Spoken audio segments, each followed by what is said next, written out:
Advogado destrói a farsa de Moraes em poucos minutos e deixa o ministro em maus lençóis. Ele acabou com o julgamento e minutos o calou. Moraes que ficou sem reação. Excelências, muito se fala sobre como foi feita a disponibilização dessas provas. Como que a Polícia Federal nos apresentou? A defesa fala muito, reclama muito sobre impossibilidade. Mas vamos mostrar. Um e-mail nos foi enviado com um link de um SharePoint da Polícia Federal. Ele é desta forma, uma pasta tal qual no Windows Explorer.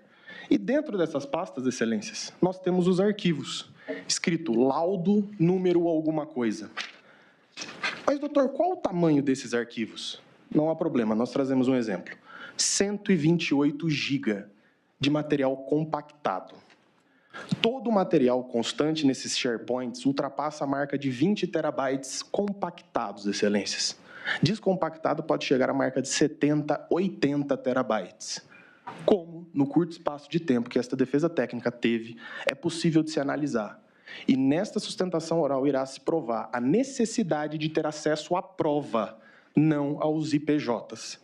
E aqui, excelências, nós temos um fato curioso, que essa defesa técnica vem desde o primeiro momento martelando a necessidade de se ter acesso à suposta agenda que o Ministério Público traz.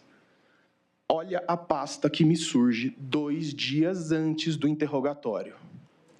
OP Tempus Veritatis.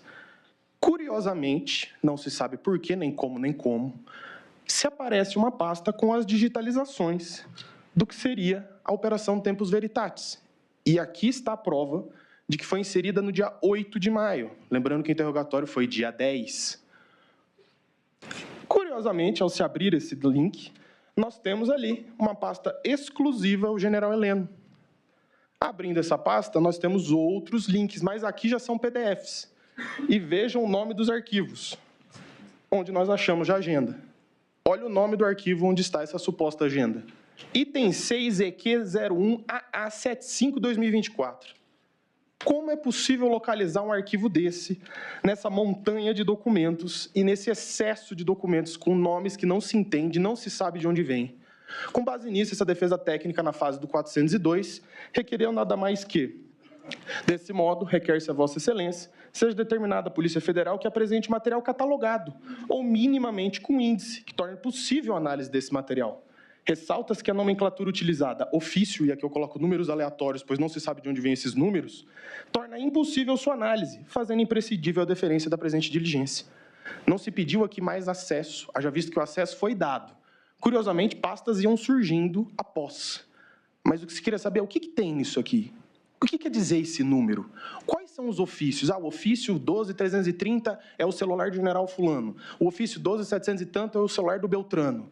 Não se tem como saber. Então, o que foi pedido na fase do 402 foi minimamente uma explicação, um índice, um sumário que assim o seja, mas nos foi negado sob o pretexto de que seria meramente protelatório. O segundo ponto da minha fala é pela nulidade do sistema acusatório e ao direito ao silêncio. E aqui, excelências, eu começo com um ponto bem sensível, que são as perguntas realizadas no dia dos interrogatórios.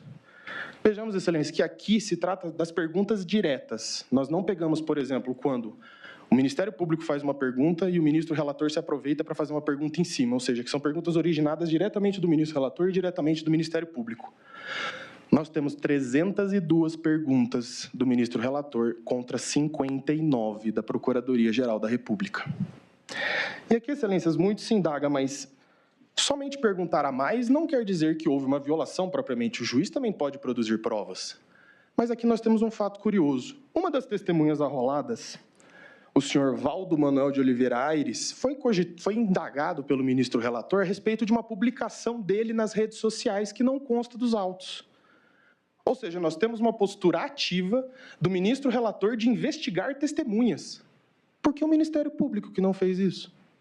Qual o papel do juiz julgador? Ou é o juiz inquisidor? O juiz é o imparcial, o juiz é o afastado da causa. Por que o magistrado tem a iniciativa de pesquisar as redes sociais da testemunha? Não que o ponto não seja relevante, pode às vezes ser irrelevante, mas quem tem a iniciativa probatória, a quem compete o ônus da prova? Ao Ministério Público. E aqui eu trago uma citação bem curiosa em que fala que é de Ferrajoli a lição de que no sistema acusatório, diante da rígida separação de papéis entre sujeitos processuais, que esse é o ponto característico, não é possível que o juiz assuma a iniciativa da prova, do mesmo modo que o acusador não pode exercer a função de julgar. E aqui eu trago ainda uma outra lição do professor Auli Lopes Júnior, em que ele fala é da essência do sistema acusatório a aglutinação de funções na mão do juiz. Não existe imparcialidade, pois uma mesma pessoa busca a prova e decide a partir da prova que ele mesmo produziu. E eu trago uma citação aqui do próprio ministro Luiz Fux, na ADI 6298, onde ele traz um curioso pensamento. A legítima vedação à substituição da atuação probatória do órgão acusador significa que o juiz não pode, em hipótese alguma, tornar-se protagonista do processo. E com essa reflexão, excelências, eu venho para o último ponto dessa questão, que é a violação do artigo 5º da Constituição, inciso 53. 43, desculpa. Em que diz o seguinte: o réu, quando do seu interrogatório, apontou o direito do uso parcial ao direito ao silêncio, no qual ele só iria responder às perguntas da sua defesa. Como vossas excelências sabem muito mais do que eu, a Constituição veda o uso do silêncio em prejuízo do réu. E eu indago a vossas excelências, qual a função da consignação das perguntas por parte do juiz instrutor? E aqui mais curioso, o Ministério Público não quis consignar perguntas. Quem quis consignar perguntas foi o juiz. Não houve nem iniciativa do parquê a consignação de perguntas, que seria até um pouco compreensível, ao meu ver. Então eu vos indago, quando se questiona, não vou consignar as perguntas, se o réu não responde alguma pergunta, não prevalece o indúbio pro réu? Então qual a função da consignação das perguntas, se não o constrangimento do interrogando? Ao se colocar as suas perguntas, se o interrogando não responde alguma pergunta, não estaria ele coagido a responder, de certa forma? Então, para esta defesa técnica, fica muito evidente e fica claro a questão da nulidade pela violação do sistema acusatório e do direito ao silêncio. Qual o papel do juiz julgador? Ou é o juiz inquisidor? O juiz é o imparcial, o juiz é o afastado da causa, porque o magistrado tem a iniciativa de pesquisar as redes sociais da testemunha. Somente perguntar a mais não quer dizer que houve uma violação propriamente. O juiz também pode produzir provas.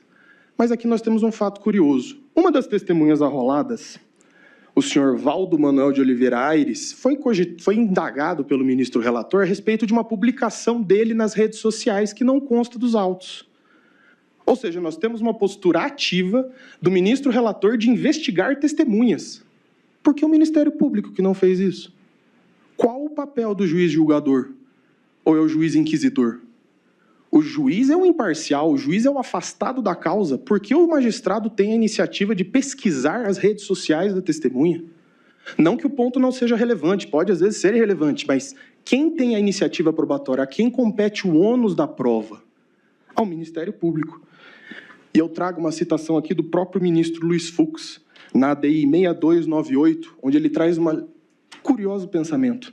A legítima vedação à substituição da atuação probatória do órgão acusador significa que o juiz não pode, em hipótese alguma, tornar-se protagonista do processo.